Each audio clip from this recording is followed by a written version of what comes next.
La entrevista a la carta, en diálogo directo con los protagonistas de los hechos. Vamos a contactarnos en vivo con nuestro corresponsal en Perú de CNN en español, corresponsal de la cadena CNN, nuestra cadena aliada, y justamente para conocer cómo está la situación en las calles, en las ciudades, qué es lo que está pasando en este momento luego de los fuertes enfrentamientos que se registraron el día de ayer. Y que según se informa, pues habrían entre 14 y 17 muertos aproximadamente luego de las protestas de ayer y el día de hoy. También nos comentaba el congresista con el que estábamos conversando desde Perú vía telefónica que hay un policía que ha sido quemado dentro de su vehículo y también otro policía al que le incendiaron su casa. La situación está terrible en Perú. También los fallecimientos pues se produjeron cerca del aeropuerto de la ciudad de Juliaca. Esto está ubicado en el departamento de Puno. En un principio la Defensoría del Pueblo de Perú pues había informado que habían 9 fallecidos, cifra que en horas más tardes pues fue incrementada a 17. Realmente hay un subregistro, dicen algunas fuentes de información del Perú, porque las violentas protestas pues todavía no permiten el paso de las autoridades para verificar la situación en algunos sectores como el de Juliaca. Hay mucha tensión el día de hoy en este sector, en donde también se ha planificado que las autoridades gubernamentales vayan a este sector de Juliaca en el departamento del Puno para conversar con los líderes de las manifestaciones y tratar de apaciguar los ánimos en este sector donde la violencia se ha tomado pues incluso el aeropuerto de esta zona. Vamos a ver si ya tenemos el contacto con el corresponsal de nuestra cadena aliada CNN en Perú. Ahí lo tenemos, parece que así, ya está con nosotros justamente. Él es Andy Ortiz, corresponsal de CNN en español.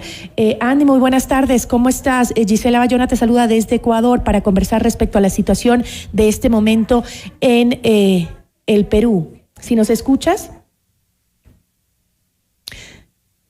Andy, muy buenas tardes. Justamente te estamos dando el paso para conversar sobre la situación actual que se vive en las ciudades. Existe, según dicen algunas fuentes de información, un subregistro de fallecimientos. Hablábamos con un excongresista que nos decía que hay 14 muertos, se registraron ayer. Otros medios de comunicación dicen que ya son 17.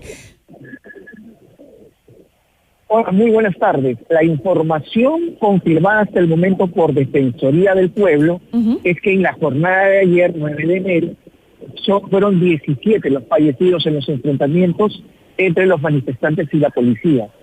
La Defensoría del Pueblo es la entidad que en este momento, junto con el Ministerio de Salud, están brindando las cifras oficiales. Queda por determinar la suerte de un oficial de policía que el Ministerio del Interior ha calificado como desaparecido luego de que la patrulla en la que viajaba con un compañero fuera atacada por una turba, según las autoridades del ministerio, de aproximadamente 80 manifestantes quienes quemaron el patrullero. Entonces, este oficial de la policía se encuentra en este momento como desaparecido y tanto la Fiscalía como la Defensoría han señalado que están haciendo las verificaciones para averiguar qué fue lo que sucedió con este agente policial. Andy, ¿lo que se vivió este lunes es un episodio de excesiva represión policial o de excesiva violencia por parte de los manifestantes? Ese es un punto bastante delicado hasta el momento. Lo cierto es que la de ayer fue la jornada más trágica en lo que va desde que se iniciaron las protestas. Este número de fallecidos tan alto en una sola jornada no tiene precedentes hasta donde yo recuerdo en la historia republicana actual del país, y esto se suma a los que hasta el momento, hasta el lunes, la Defensoría contaba como aproximadamente 29 fallecidos, 22 relacionados a las protestas en sí, es decir, a manifestaciones y enfrentamientos, y 7 a hechos relacionados con los bloqueos. Por ejemplo, el último de los fallecidos lamentablemente era un bebé prematuro que estaba viajando en una ambulancia y esta ambulancia encontró un bloqueo y los manifestantes, según el Ministerio de Salud, no permitieron que la ambulancia pase para llegar al hospital en donde este pequeño tenía que ser atendido, y eso provocó su muerte. Este fue el último de los fallecidos por hechos relacionados a la protesta, y que hasta el lunes la Defensoría contaba en un número de 29. Lamentablemente todo esto cambió ayer, luego de los 17 fallecidos reportados en una sola jornada.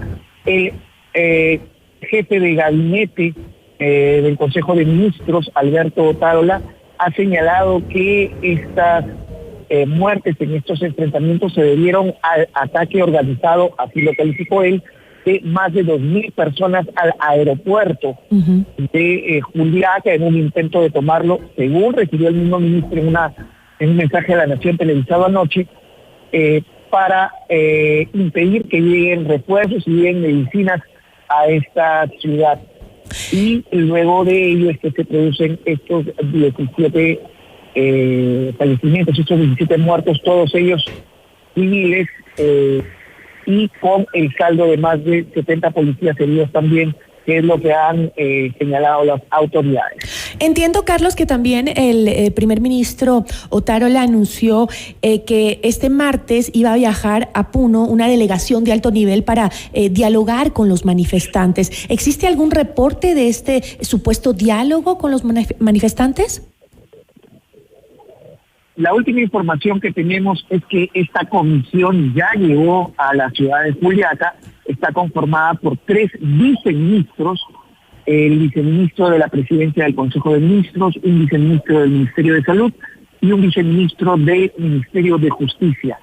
El primer ministro Otárola se encuentra, de hecho, en este momento en el Parlamento, donde tenía ya agendada su presentación con el gabinete ministerial para solicitar al Parlamento el voto de confianza que la Constitución señala como obligatorio para que el gabinete pueda continuar en funciones. Si no tiene el voto de confianza del Parlamento, el gabinete está obligado a renunciar. Y es una circunstancia que en este momento... Pero entiendo que le prohibieron presentarse. Muy posible.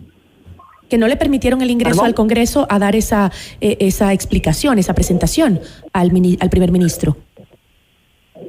Otárola llegó a ingresar al hemiciclo, sin embargo, un inspector de la izquierda peruana le hizo patente su indignación con gritos, calificaban al gabinete como un gabinete asesino, y es más, sacaron letreros que decían gabinete de la muerte y los extendieron en el pleno del Congreso. Ante esta situación, el presidente del Congreso, José Williams, suspendió momentáneamente la sesión del Parlamento, y en este momento sigue suspendida esta sesión y se está tratando de determinar qué curso se va a seguir.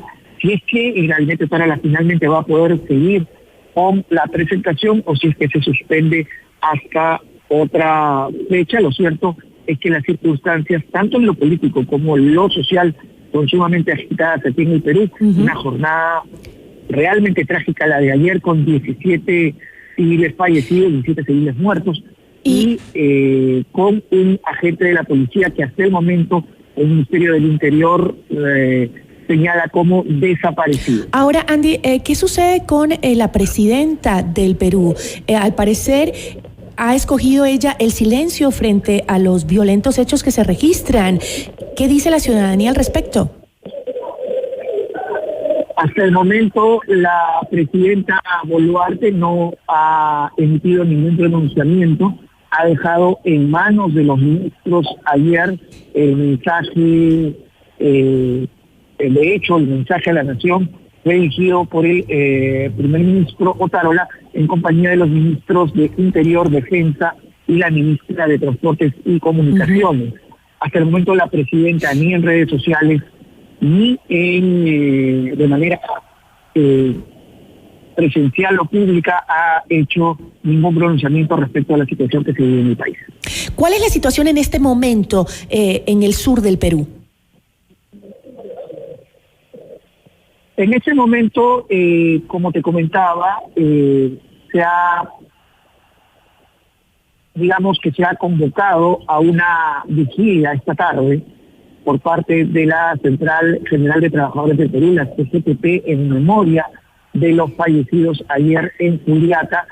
La comisión, hasta el momento, no tenemos un reporte exacto de con quién ha logrado establecer el diálogo en la zona de Puno, dado que el gobernador regional de esta jurisdicción, que ayer estaba asignado para entrar en el diálogo con el acuerdo nacional, no estuvo presente en el Palacio de Gobierno. Esta fue la última aparición pública de la presidenta Boluarte, y al momento estamos en un compás de muy tensa espera, tratando de saber cuáles fueron las circunstancias en las que se produjeron estas 17 muertes y cuál fue la suerte del policía que en este momento está dado como desaparecido.